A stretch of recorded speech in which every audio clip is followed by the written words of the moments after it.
देश की दो पब्लिक सेक्टर की टेलीकॉम कंपनियों के लिए केंद्र सरकार ने एक बड़ा प्लान तैयार किया है।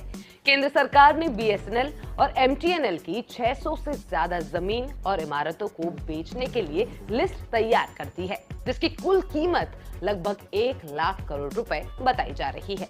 अब सवाल ये खड़ा होता है कि सरकार करोड़ों की प्रॉपर्टी को क्यों बेच रही है, साथ ही इससे बीएसएनएल और एमटीएनएल को क्या फायदा होगा, इस वीडियो में जानेंगे। केंद्र सरकार दोनों टेलीकॉम कंपनी बीएसएनएल और एमटीएनएल की कुल 600 से ज्यादा जमीन और इमारतों को बेचने की तैयारी में जुट चुकी है।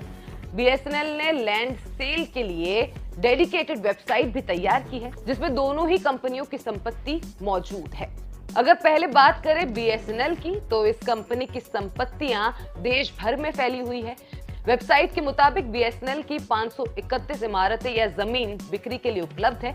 वहीं दूसरी तरफ एमटीएनएल की प्रॉपर्टीज जो दिल्ली और मुंबई में हैं, उनमें से 119 संपत्तियां बिक्री के लिए आगे रखी गई है। लिस्ट की गई संपत्तियों में एमटीएनएल की सेंट्रल एडमिनिस्ट्रेशन बिल्डिंग, सीआर मार्ग, फोर्ट मुंबई और दिल्ली के कनॉट प्लेस में फायर ब्रिगेड ऑफिस के पास कार्यालय भवन शामिल है। मुंबई के सेंटा क्रूज वेस्ट में बीएसएनएल की इमारत और चेन्नई के अन्ना सलाई में दिनत्रोस टेलीफोन एक्सचेंज भवन भी बिक्री के लिए चुनी गई संपत्तियों में मौजूद है।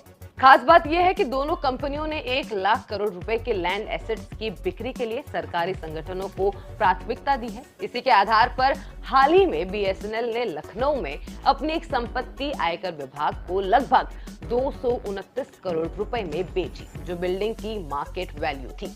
अब ये जान लेते हैं कि आखिर सरकार इन लैंड एसेट्स को क्यों बेच रही है। दरअसल लंबे समय से ये दोनों ही टेलीकॉम कंपनियां खस्ता हाल में है। ऐसे में कंपनियों को रिवाइव करने के लिए लैंड एसेट को बेचने से मदद मिलेगी। साथ ही सरकार दोनों ही कंपनियों को घाटे से निकालने और इसके ऑपरेशंस को दुरुस्त करने के लिए हर संभव प्रयास करने में जुटी हुई है। माना यह जा रहा है कि केंद्र सरकार की इस योजना से बीएसएनएल और एमटीएनएल को बूस्ट मिल सकता है।